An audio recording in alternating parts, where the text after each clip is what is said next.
Hello mga guys, welcome back to my channel. So kamusta sa mga subscriber ko, shout out.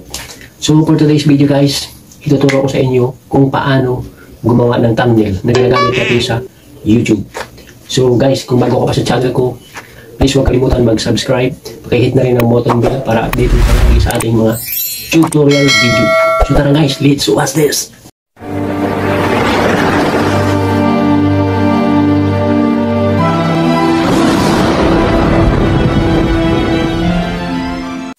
Welcome back to my channel. For today's video, ituturo ko sa inyo kung paano gumawa ng thumbnail na ginagamit natin sa pag-upload ng ating video sa YouTube. So guys, ang gamit natin is CapCut lang, no?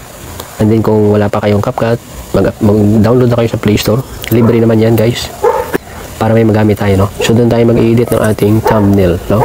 Kasi guys, ang thumbnail napakahalaga yan sa isang video, no, na in-upload sa YouTube kasi nakakatulong yan sa paglago ng inyong YouTube channel. So start na tayo guys, hanapin natin yung CapCut, click lang natin.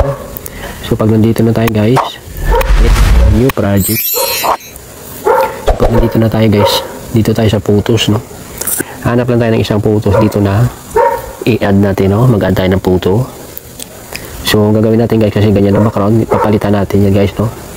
So bago yan guys, i-set muna natin dito sa baba sa aspect ratio. Pag YouTube thumbnail is, ang size niyan is 16:9, no? So click, check, yan. So nakaset mo yan guys sa 16:9, no? So paano natin palitan yan ng background? Hanapin na natin dito yung background, check. Tapos i-check yung image. Antay lang natin, so lalabas yan dyan guys. Pwede kang pumili anong kulay, no?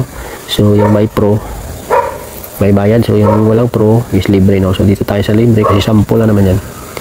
So i-check na natin yan guys, oh. Check na natin yan, yan. So once na na-check na natin yan guys, i-touch natin to ang picture na dinownload natin, then itago natin.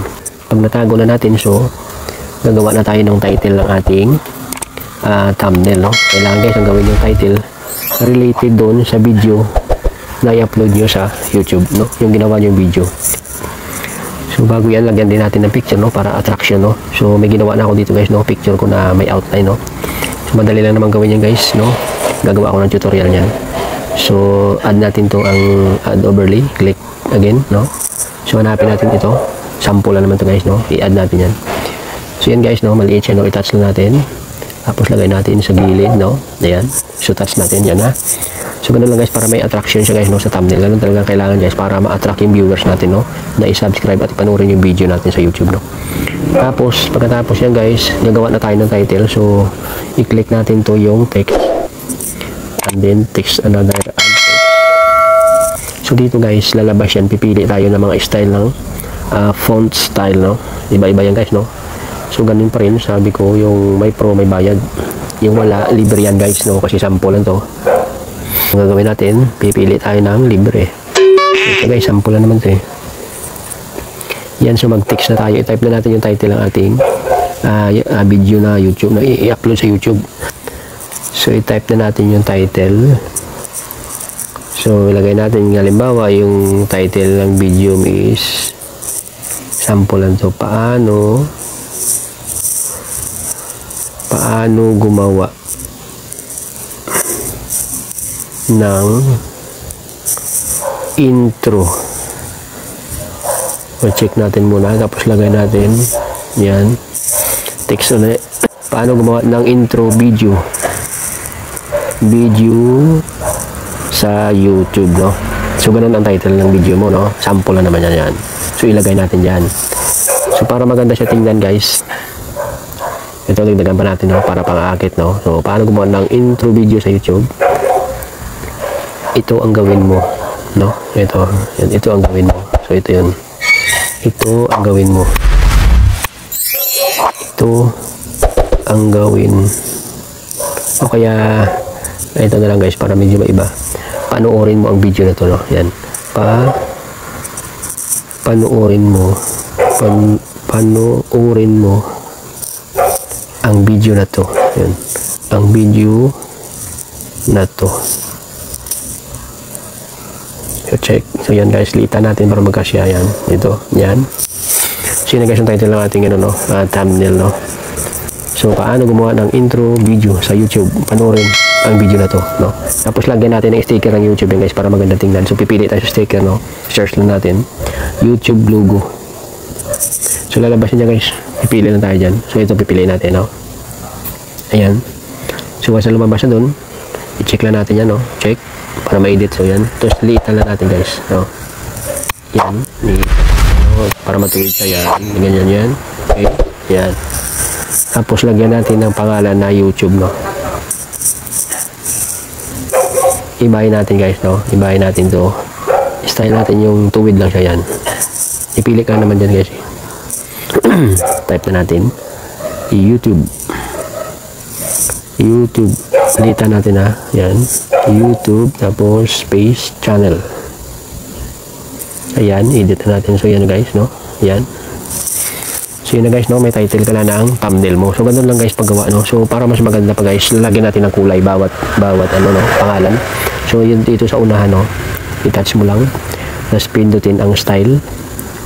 Pindutin ang effects para makapili tayo. Dito tayo sa trending, no? Dito may mga libre yan. So para magandang kulay, ito piliin natin. Attractive yan. Tapos check. Then touch, no? Tapos touch muli yung pangalawa. And then style. Tapos yan, pipili ka dyan kung anong kulay. So ibahin natin para medyo attractive, no? Paiba-iba yan. So check.